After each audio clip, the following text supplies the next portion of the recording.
Hello, I'm the Angry Spork, taking issue with Batman Eternal. After one of his secret caches across Gotham explodes and kills some cops, Batman realizes Hush had circumvented his security measures and decides to destroy his remaining depots with the aid of Julia Pennyworth. He then encounters a specially equipped SWAT officer who has intent on bringing the Dark Knight in, and that goes about as well as you might think. They split up to expedite their mission, and Julia's efforts are interrupted by Hush. Tim Seeley scripted issue 34, with a cover that looks like Tommy Elliott is readying himself for a comic convention, actually starts with him shooting at Julia, who's shielded by a large container. He remarks that she has no mask or costume, and if not for a Bat nickname, "Your boss is just getting lazy." "Who said he was my boss?" She fires a grapnel line through his shoulder, pause for ouch, warning him not to taunt an SAS agent in a room full of weapons. SRR, SAS, SRS, YMCA, which is it? Get your agencies straight, people! Hush fires back, hitting her in the side of the abdomen, cutting the grapnel line, and leaves Julia on the ground bleeding while he sets some C4 charges he must have taped to the wall in between issues. Julia glares at the explosives as Hush takes his leave, and soon an explosion follows. Alfred informs Batman of the detonation, realizes it's Julia's location in Cicero, and the Batplane soars to investigate. Bats searches the burning wreckage for Julia and comes upon a hole in the floor, through which he sees his newest allies several feet below. Mayor Sebastian Haiti, accompanied by Bard, is chewing out Lucius Fox, wondering where Bruce Wayne is. Word of the boom in Cicero must have spread because it no longer seems the detonations are isolated incidents. All Fox can respond with is that their system has been compromised, and that their people are doing everything they can to fix the situation. Bard remarks that Wayne Enterprises is killing Gotham from within, and Mayor Haiti warns that if Lucius doesn't find a way to protect citizens from further threats of this nature, the local government will do it for them. In the Batcave, Julia is through the worst of her ordeal, suffering a surface-level gunshot and some burns from using the acid to dissolve the floor. For his daughter's sake, Alfred pleads for Bruce to put an end to this, as she deserves better to be part of this world. Bruce replies they all deserve better, but some people don't know any other life. An alarm is raised at another cache, and Bruce thinks Hush is calling him out, as the alert originates from the Martha Wayne Foundation Hospital. Why did I say that name? Why did I say that name? Batman travels through the sewers to get the depot, and you really gotta wonder what kind of washer he has to get the stink out of his costume. Hush calls him from inside, and on another splash page, we see him seated on a makeshift throne of all the munitions and gear the cache had, and balancing a batarang on his finger for effect. Bats asks him if he intends to blow them both up, and even though being below the hospital where his parents died would make for a decent ending, that's not Tommy's plan. Removing his trench coat, he reveals a suit of bat armor underneath, dons a helmet, and notes that after all they'd been through, an explosion would be too boring. He opens fire as Batman unleashes some batarangs, 2 that disarm him, and 1 that lodges in the helmet's visor. Possible kill shot? Hush continues that deep down, Bruce is a failure. The weapons, the cops, Alfred, the new girl... Is he talking about Zooey Deschanel? Anyway, they're all toys for him to keep his mind off his dead parents. This is apparently enough to unnerve Batman, allowing the not-so-good Dr. Elliot to get the upper hand and try choking the life out of his rival. He tells Batman he isn't making it to the endgame and that he'll die here, knowing that when the two of them were on equal terms, Tommy was better. Of course, he wasn't accounting for a couple of savage headbutts from Batman, knocking Hush on the ground. Of course, that probably wouldn't have been as effective if the batarang hadn't dislodged. He reaches for a detonator, but Bats crushes it. Hush removes the helmet as Bats tells him that he could have had a great life, but wasted it away. He undoes his foe's bandages, saying he's not a puzzle or secret or a whisper. He makes him face his reflection in the shattered visor. He's a crying little boy. "You're not me, and you never could be." Barring an Elseworlds story, anyway. Lucius Fox is holding a press conference, saying that for almost 2 centuries the Wayne family has put the city on their backs, whether it was construction, infrastructure, or supporting the Dark Knight. Alfred patches the audio to the Bat's cowl, and he notices Hush's coat, with a note inside the pocket. Lucius continues that due to recent events hurting the people they're trying to serve, Chief Operations and all foreign domestic holdings of Wayne Enterprises have been seized by the federal government. The note inside Hush's pocket is in fact the same invitation that Carmine Falcone showed him before skipping town. The issue ends on the essential dissolution of Bruce's company, and Hush's taunt. "Maybe I'm not you, but right now, who would want to be?" Well, he's still got a bunch of gear, a secret hideout, scientific and deductive prowess, martial arts acumen that makes him one of the most formidable fighters around, and he's always pursued by saucy ladies. I think there'd still be plenty of takers. Issue 35, James Tynion IV on script, and it looks like even Batman's GPS can screw up. Anyway, we have a look at 3 hours into the future, where the Batmobile fires out of a seized Wayne building, stories above the ground, and a voice telling him that what's happening is personal and right. That the world Batman built broke those around him, and it's finally going to break him. Rewind to an earlier moment, noting that it's been 2 weeks since Hush was taken down. Bruce Wayne is meeting with Lucius over coffee, informed of how bad the situation really is. With so many of his assets tied to the company, the government has frozen his bank accounts and seized his property.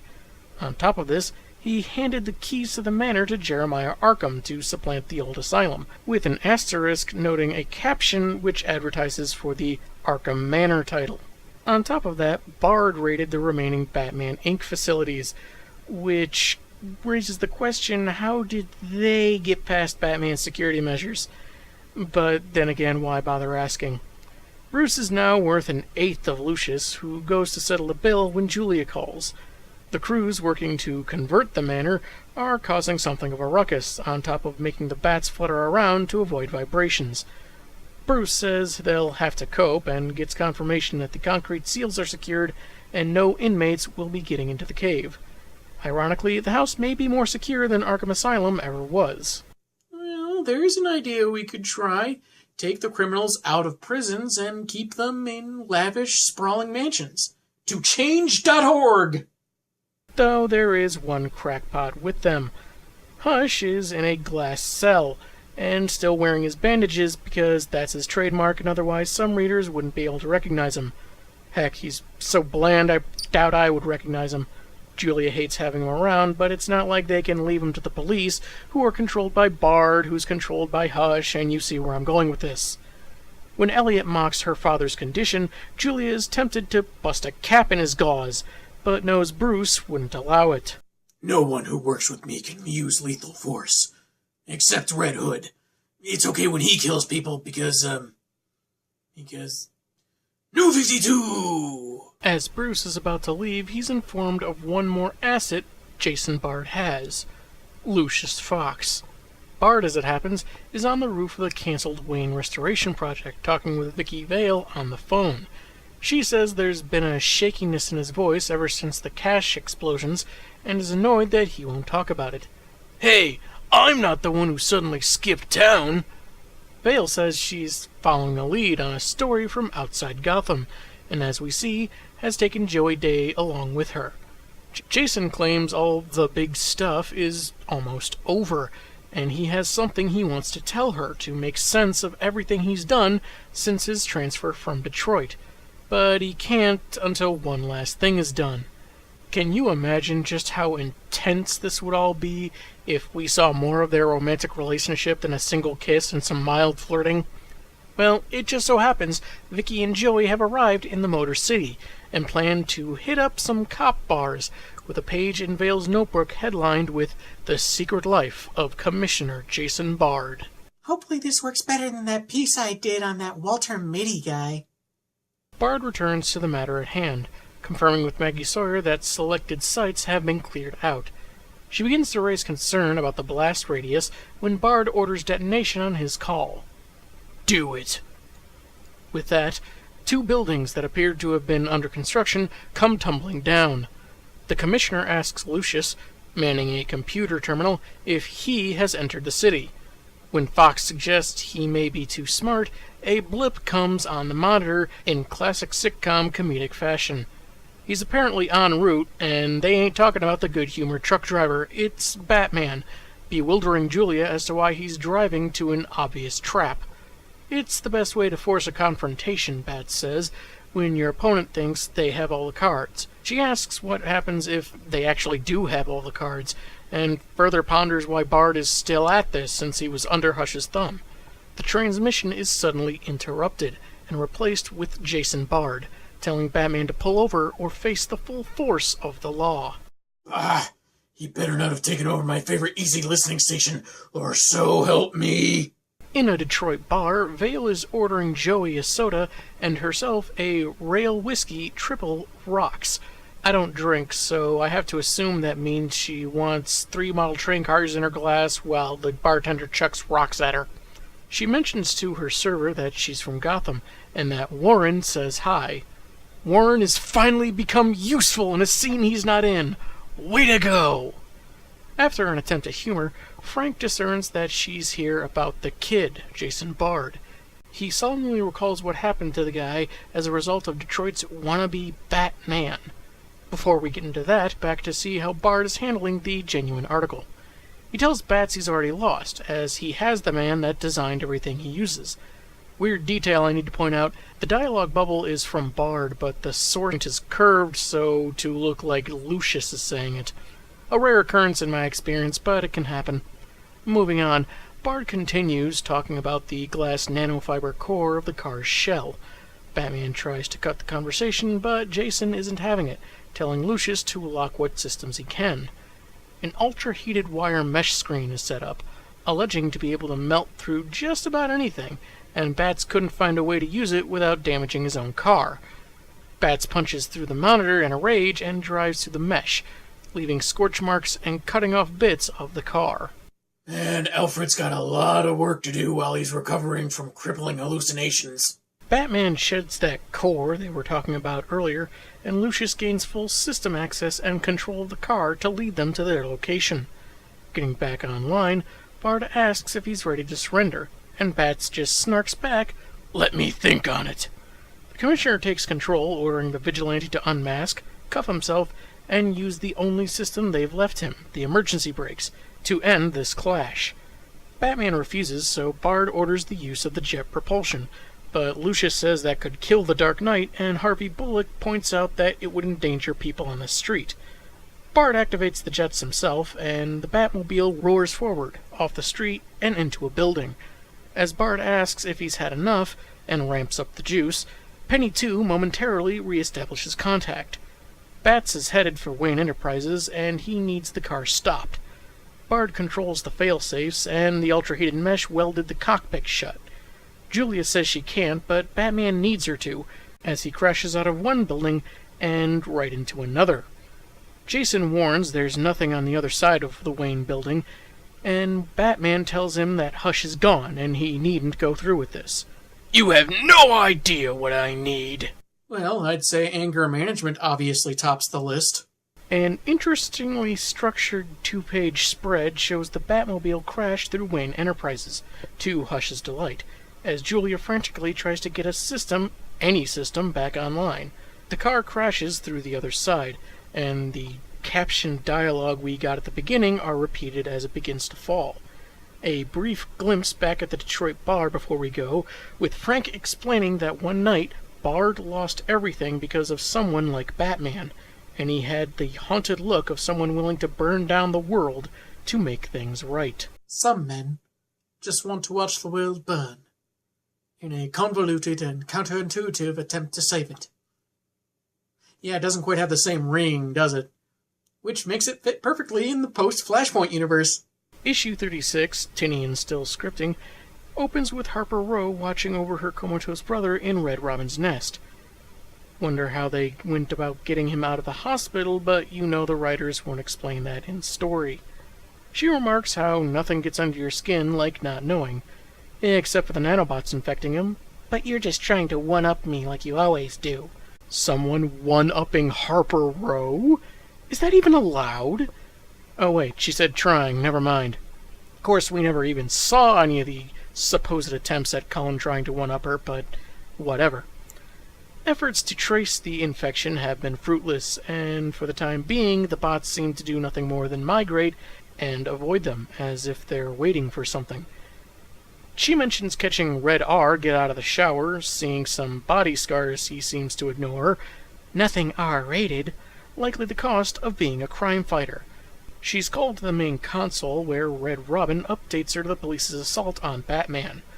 He needs her to coordinate with the cave, and there isn't time to discuss Cullen. Harper insists he's important, but Batman is a priority, what with being trapped inside his own car, and Bard is in control, and so forth.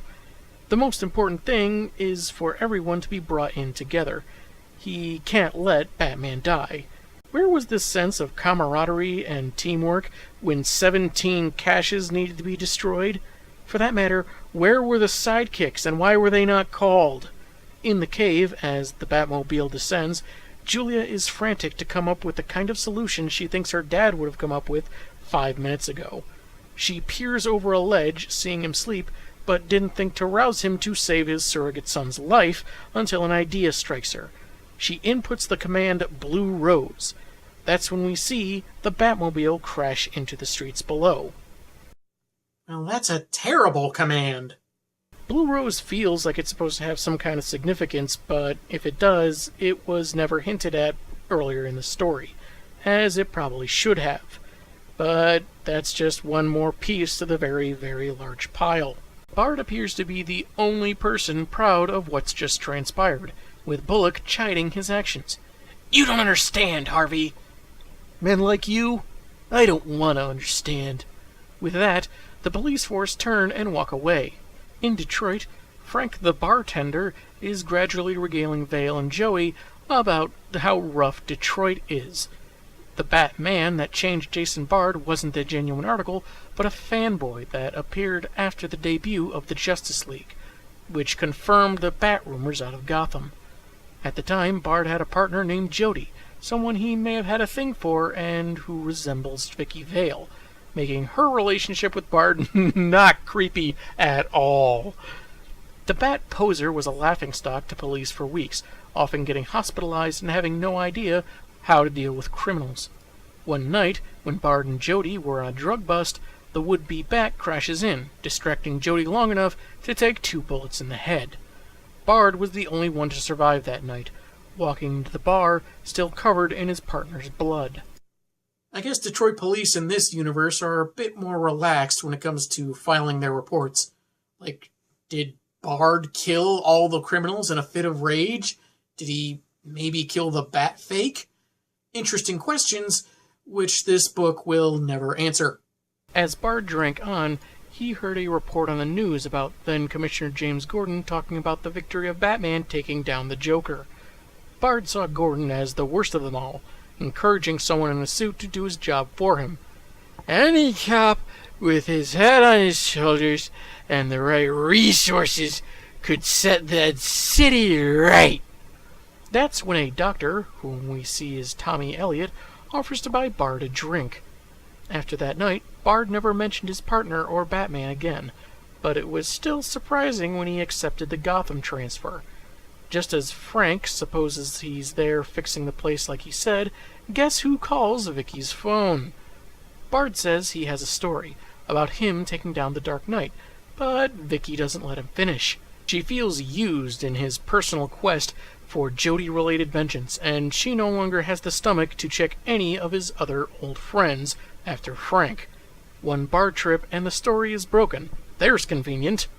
She's hanging up before supposedly defeated Bats shows up and punches him in the face. She thought Bard was really something special, that she was going to write his story for the ages, but it's become too pathetic for her and tells him never to call her again. Bard turns around just in time for Vale's prediction to come true.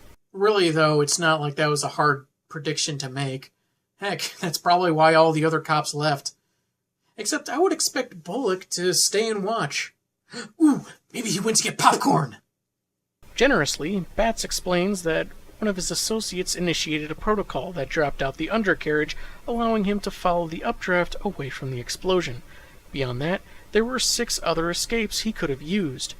Who wants to bet at least 2 of the other options were just, "I'm Batman"?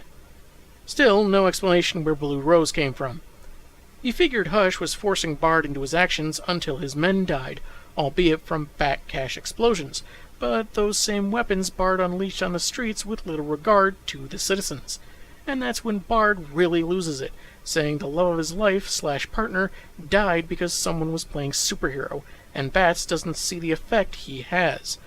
Bard claims no lives were lost tonight because of him, only to be corrected by Batman, slamming him into a wall. 3 stabbings, 8 shootings, a young woman beat to death by a mugger 6 blocks away from here. The calls are coming in too late for the officers Jason assigned to his plan. While he's sympathetic that Jason lost his partner years ago, the commissioner of the largest city on the eastern seaboard must bear the weight of the night's collateral damage. Because he doesn't learn things, Bard tries arresting Batman at gunpoint, only to find disagreement from Red Robin, Batgirl, the reason Bard walks with a cane, now sporting her Burnside outfit, and the returned Red Hood. Even if Bats was listening in to that phone conversation, it's never mentioned how long ago Jody died, so there's no real way for Batman to know. Batman admits he can't lock Bard up like he deserves, but dares him to do the right thing. Otherwise, they'll have another chat. The commissioner says that they can't threaten him like that, but again, he doesn't learn things. Back at the cave, Julia hugs Batman, surprisingly enough, when he returns in one piece. Red Hood tries to be snarky or charming or something, but who cares? He fails. It's not quite explained why he's back, but I guess we just have to rely on reader assumption that he cares about Bruce or something. Alfred approaches the get-together while his daughter praises his planning. Alfred modestly notes that he pretended it was always harder than it looked, so to give the impression he had something important to do. This would be a good spot to elaborate on what Blue Rose means, but of course, they don't.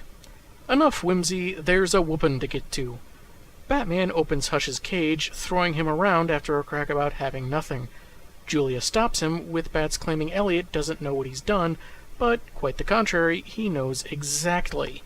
After asking how Alfred's life was, Julia shoots him with a tranq. The only objection she had to Batman pummeling the creep was the chance that the glass might fracture, thus giving him an opportunity to break out and run rampant through the cave. And the quotes, and the whining about Bruce Wayne, and the more quotes, and... Returning to the larger picture, Batman clarifies that Hush was just another invite to the conspiracy, and they're no closer to unraveling the mystery than they were the night of the train crash. Red Robin is a bit incredulous, disagreeing with him, but Batman snaps that he wants him to tell him who's behind the nanobot virus, apparently eating through the population, though we haven't seen much of that at all, Arkham's destruction, and Falsario framing Gordon.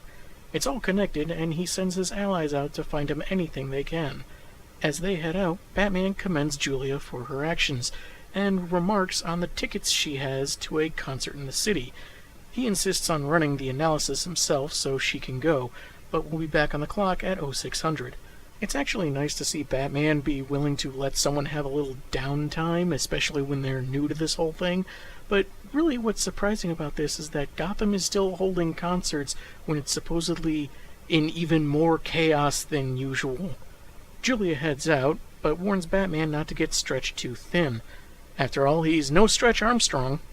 As Hush delights in having the best seat in the house to watch him go insane, funny how quickly that tranq wore off, Batman observes images of numerous villains, remarking any one of them could be behind the conspiracy. Except for you. Or you.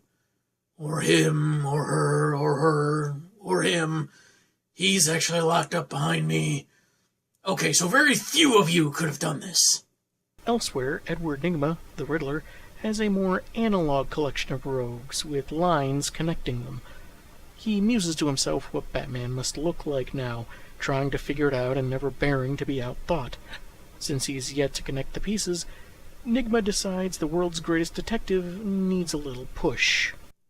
I think what he needs more than a little push is an editor. Tune in next time and maybe that'll happen. I'm not holding my breath.